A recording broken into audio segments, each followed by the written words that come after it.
तो hello friends, हम बात कर रहे थे इसके पहले रक्षाबंधन, जो कि श्रावण मास की पूर्णमासी को मनाया जाता है और उसके पीछे की कहानियाँ क्या थी। और पहले वीडियो में मैंने 2-3 कहानियाँ सुनाई थी और आज सुनाते हैं उस कहानी को जो कि भगवान विष्णु और लक्ष्मी जी से संबंधित है। कहते हैं एक बड़ा पराक्रमी राजा बलि था, जो कि राक्षस था। और उसका जो है आतंक, उसका ये कह सकते हैं कि उसके पराक्रम में इतनी ज़्यादा पराक्रमी प्रवृत्ति थी उसकी कि उसने सारी ब्रह्मांड को जीत लिया था। और इस स्थिति को देख करके विष्णु भगवान को आना पड़ा और वो अवतार लेते हैं, वामना अवतार। जब वामन अवतार लेते हैं तो पहुंच जाते हैं राजा बलि के पास, और काफ़ी दानी भी थे वो।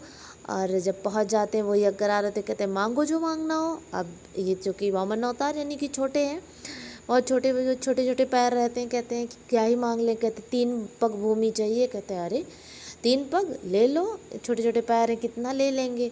अब भगवान विष्णु विशाल रूप धारण करते हैं और 2 पग में तो सब कुछ नाप देते हैं और तीसरे के लिए जगह नहीं होती है। तो अब क्या ही करें, कहते हैं कि 3 पग बोला था, दे ही नहीं पा रहे हो आप। कहते हैं चलो ठीक है। अब राजा बलि को इस बात की बड़ी चिंता हुई। उन्होंने कहा नहीं देंगे, हम बिल्कुल देंगे। अब ये जो तीसरा पग आपने उठाया है मेरे सर पे रख दो।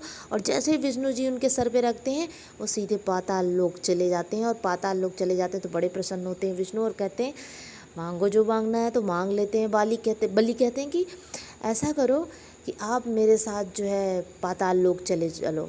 अब जब पाताल लोक चले जाते हैं तो यहाँ लक्ष्मी जी काफ़ी परेशान।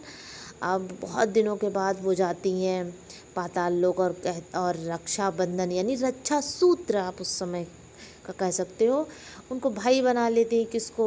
वही राजा बलि को भाई बना लेती हैं और उनसे एक चीज़ मांगती, कहती हैं कि विष्णु जी को आप हमें चाहिए और आप यहाँ से पाताल लोक से उनको मुक्ति दे दो।